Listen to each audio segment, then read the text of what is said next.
much family other than that.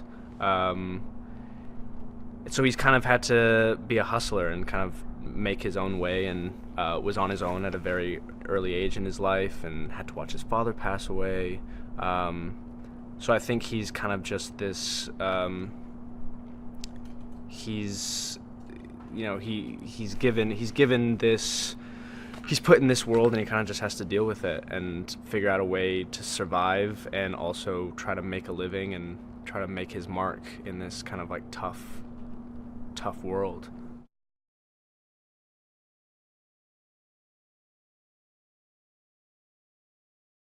In this world, hundreds and hundreds of years ago, there was a huge war, and there was a bunch of sky cities in the sky, um, and that was just where people lived, and people don't really know how they stand up, the foundation, or how it's made up. Um, but that's where everyone lived, just in these sky cities. And after the war, there's only one sky city left, and that's Solemn. So everything else is just kind of the slums and the underbelly of this masterpiece in the sky, which is Solemn.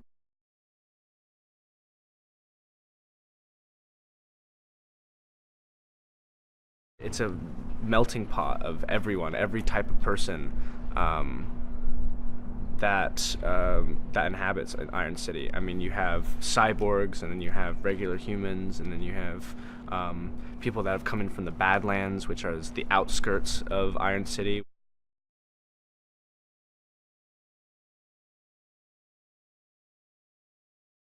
Anyone could, if there was something wrong with their arm or their leg, they'd be able to replace that with a robot part, making them cyborg. So they're still human. They still have a human brain, but the heart can be different. So the inner core, could be completely different.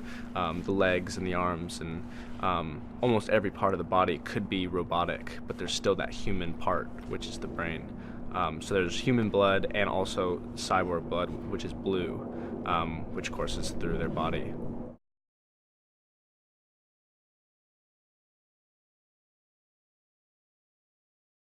I've never quite had an experience like Robert. Robert will. I feel like I've worked with a lot of directors, and I feel like a lot of directors feel like after every take they need to come and say, they need to come and give you a note, or they need to come and make sure they're like, that was really good or something.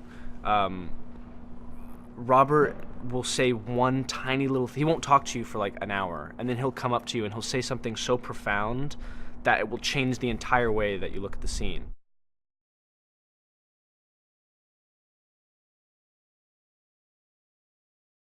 I feel like Alita, of all like that, as far as strong female leads, because not only is it this strong, like beautiful character, it's also this girl will get scrappy and will, she won't, let things slide, um, and throughout the whole film you see just this,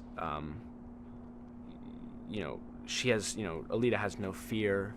Um, she has this beautiful fighting technique, and on top of that, she's this beautiful woman with just really crazy, profound things to say.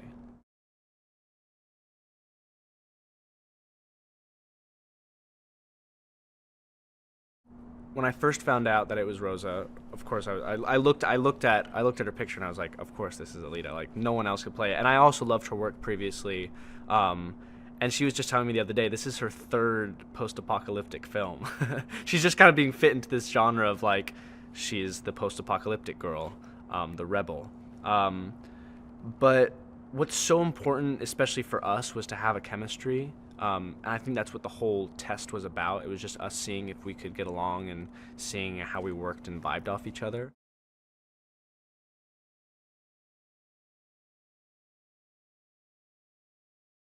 I think when people see the movie, they'll be able to watch it and see, they'll still be able to see Rosa, and be able to be like, oh, that's Rosa Salazar. Um, and I think it's only going to be weird for me because I spent 4 months looking at Rosa, and so when I see, Alita with her hair and everything, because Rosa wears a helmet with a camera on it. Um, so when I see her like beautiful flowing hair, like in scenes in our kissing scene on the bridge, when I had to go in and kiss her, I thought it'd be really sweet if I like moved her hair behind her ear or something like that. So obviously I couldn't move her real hair, so our hairstylist Charles put this like little stringy bit of hair on her side, and then I like pushed this little bit of string behind her ear, and then obviously in the film it'll be me like actually pushing real hair behind. So that's gonna be weird for me, just because I know what went into making it. Hey there, here's today's Daily Fact. Now, Edward Norton actually punches Jared Leto in the Fight Club. While most of the fighting in the Fight Club was well rehearsed, Edward Norton actually managed to punch Jared Leto in the face during one of the movie's fight scenes.